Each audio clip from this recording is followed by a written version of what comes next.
It begins with a flutter, a feeling of lightheadedness, as if floating. This is what a person feels when trauma is induced by electroshock. They call it Monarch, named for the butterfly's transformation, from a caterpillar to a dormant cocoon to a new creation, programmed to return to its point of origin. But this is no natural metamorphosis. This is a descent into a nightmare, a systematic shattering of the human soul to create the perfect puppet. The roots of this horror stretch back through centuries, through the hidden knowledge of ancient mystery religions. But its modern form was perfected in the 20th century's darkest chapter. Nazi Germany, obsessed with eugenics and control, pioneered the medical techniques. At Auschwitz, the infamous doctor, Josef Mengele, the angel of death, analyzed the effects of trauma bonding and electroshock on children.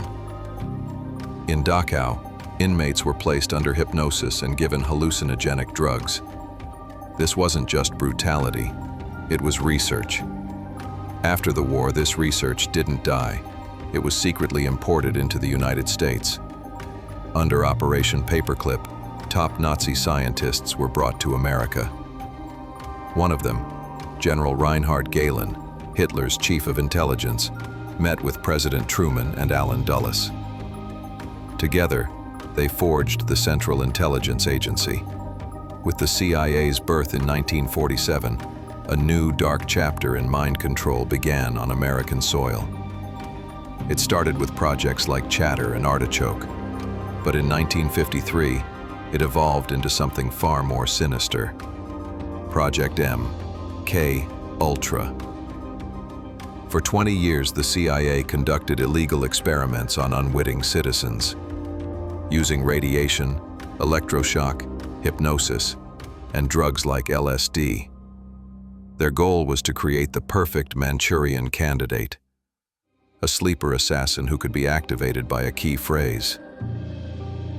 Buried deep within MKUltra's 149 sub-projects was its crown jewel, a program so secret its name still sends chills through the intelligence community. Project Monarch. Monarch was a form of structured dissociation. Using the unimaginable trauma of sexual abuse and torture, programmers deliberately shattered a child's mind into multiple personalities, or alters. They were creating a complex computer program within a human being. Each alter was a file, created through trauma and repetition, waiting to be activated by a trigger word. The victim became a slave, and the programmer, their master, their god. 75% of the subjects were female, chosen for their higher tolerance for pain. They were used for covert operations, prostitution, and pornography. A former military officer connected to the DIA admitted, "These people are in all walks of life, from the bum on the street to the white-collar guy." To reinforce the programming, handlers used mediums saturated with occult symbolism. The Wizard of Oz and Alice in Wonderland were early favorites. Later, Disney movies were used to build in triggers for a new generation of monarch children. In Pocahontas, Grandmother Willow, a mystical tree, tells the hero to listen to her heart. In Illuminati systems, the willow tree represents the powers of Druidism. Its branches are used to whip victims in rituals, and its deep roots make a person in a trance feel like they are falling into an abyss.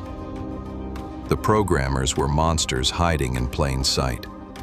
Dr. Josef Mengele, the angel of death, didn't die in South America. Survivors knew him as Dr. Green. They remembered his gentle demeanor one moment and the explosive rage the next. They recalled his I love you not" daisy game, where after pulling the last pedal, he would torture and kill one child in front of another he was programming. For decades, the project remained a secret, but slowly, survivors began to speak out. Kathy O'Brien, in her book Trance, Formation of America, detailed her life as a presidential model, forced into prostitution with the world's elite. Paul Bonacci testified that boys from Nebraska's Boys Town were taken to Offutt Air Force Base, where they were subjected to Monarch programming by military officials and used for pornography to blackmail powerful politicians. The names are a who's who of infamy: Lee Harvey Oswald, Sirhan Sirhan, Charlie Manson, Tim McVeigh, all suspected of being pawns spawned by MKUltra. When former CIA Director William Colby was asked directly, "What about Monarch?" he replied angrily, "We stopped that between the late 1960s and the early 1970s. An admission and a denial, all in one. The program is officially over, but its victims are still out there, living with shattered souls. The tapes are gone, the key players are dead, and the truth remains buried, leaving us to wonder how many marionettes are still waiting for their strings to be pulled."